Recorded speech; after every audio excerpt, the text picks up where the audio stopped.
Alright guys, so let's continue with the rig, with our script. So yeah, let's not call it a rig since it's not it's not a super rig. This is all about scripting.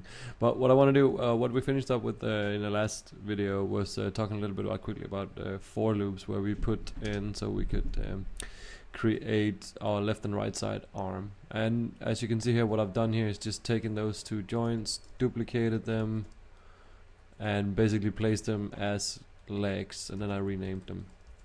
But yeah, this is not about how you do that. You should be able to place and orient your own joints. If you don't, then go to the Biped Rigging course. There's an introduction to how to orient your joints. In any case, let's say that we got these two joints, and right now I kind of wanna. My module right now is called KL make an IK arm, and I kind of want to talk to you about two subjects in this video. So one thing is called I want to expand the for loop a little bit, and then I want to talk about conditions and conditioning in Python. So the first thing we want to do is that right now we also have legs, but our definition is called arm, which is not really logical. So from now on we're just going to call this make IK limb instead, so that becomes logical. And then I'm going to put that in here, and now I'm going to hit save. Not save like that, I wanted to save my script. There we go. So back in Maya. So the next thing I want to do is that right now I'm going to do a loop inside of a loop, and I'm going to show a simple example of it here. So if I say sides, and I'm going to say limbs equals to, and some of you might guess it, yes, it's gonna be arm, it's gonna be a leg, because these two names both exist in my chain here. So now we need to sort of make a loop here. So right now we know that we're looping for side in sides. That means that we go through the side first, but inside that loop I'll also go for L in limbs. And what it's gonna do now is it's gonna take, like, for the first side, go into the arm and then go and then do this loop. So do the arm, do the leg for the left side, right? And then for the next one it's gonna do R and then go do arm and then leg. So we can check that by doing print, and we can say print S and print L. And if we rotate that here, so you can say it says arm first, L leg, and then R arm, R leg. So you can sort of like guess or see what it's doing here. So it goes through this one first, does these two, goes to the next one, L leg, and then it does this one and then these two. So first this one, next loop. So what I want to do now is I want to pass these names into my my limb module basically. So so make IK limb, which means that we need a 3 joint chain. That's why arms and legs are pretty good. In an actual biped rig, you would have a foot controller here. So so you would probably have like 5 joints, but for now we're just gonna keep it simple. So the next thing I'm gonna do now is I'm gonna try and start manipulating this. So I need to make a name here. So I need to make the root joint needs to change. So I need to throw that L name in there somewhere, you know. So L name is for limb, and I can put in the limb here. So if I do this right, oh sorry. So what we normally do when we put in a string, so we put in percentage and S, which is great. And then when we have 2 percentage signs, or more than one basically, we need to put these things into parentheses. And we have the side first, and then we have the limb afterwards. And that's now our name. And then the next thing I want to do here is I don't want to put in arm anymore. I want to make sure that that becomes the limb as well, right? So now the root joint is called, the first one is called L, arm, because we got the left side here, and we got the arm. Sorry. So we got the left side here, and we got the limb definition here. So in this case, the first object will be an arm, the second object will be a leg. So, and then the last thing we're gonna do is pass in our side here. So right now, if I run this code, there's gonna happen a few things, and I'm predicting that the knees are gonna flip, but we'll work with that because right now we've understood how we do a for loop within a for loop, and the next thing we're gonna do is do a condition. But let's just try and run the code right now, and then you'll see what happens. Okay, so first off, it says that they expected an indent. Okay, yeah, so that's obvious. So we need to hit this one because this stuff needs to happen in the second round of the loop. So right now, you know, we go into a loop by tapping in, and then because we go into the next loop, we tap into this one. So let's try and run that whole thing again. Okay, so it has no object. That's fine. That's because right here we're actually let's see here. If we go here, we have sourced our path. We need to reload the script because we changed the name. So what we need to do now is, and this is something new, so we can say reload mctrl, because we're renaming. We're not just running this command anymore. We changed the name of this of this module. So we need to sort of like reload our script and use that a bit of Python command, and we want to reload this because that's what we define, right? So right now we, as you know, we import the control, or we actually still call this control script. We can change that in a moment because we kind of want to call it maybe make ik arm or something, or make ik limb.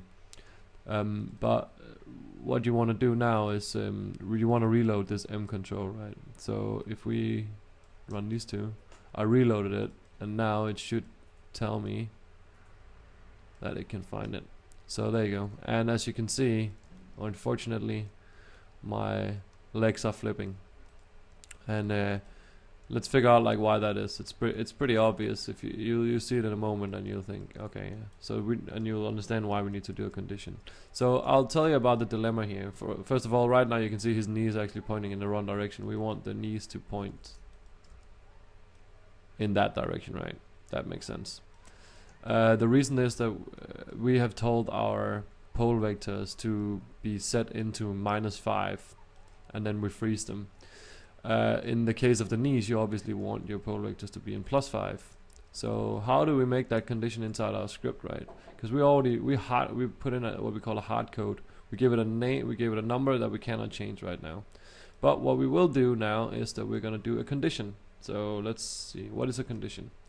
So a condition means that we tell our scripts to do something, but if it hits a certain specific way that things are going, it can sort of go in and say like, okay, I have two choices now, I'm gonna choose either or. And a condition, a simple condition, can be like this, right? So we're making our pole vector, or we move our pole vector here. This is a part of our script. We move the pole vector. So I want to do a condition here, right? So I say if limb is equal to leg,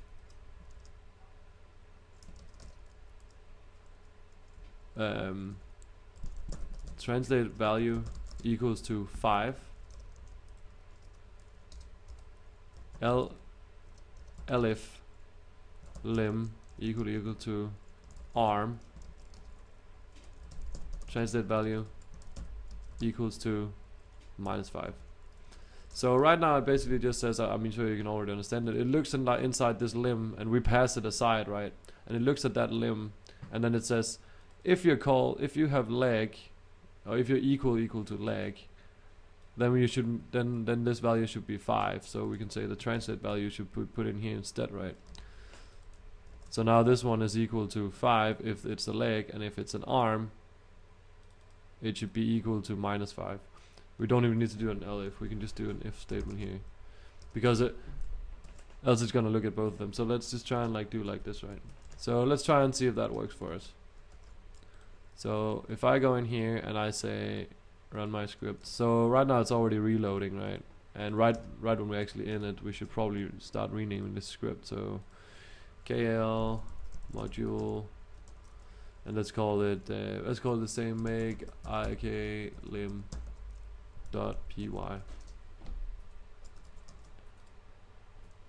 And now what we want to do is we don't want to import the module control script anymore.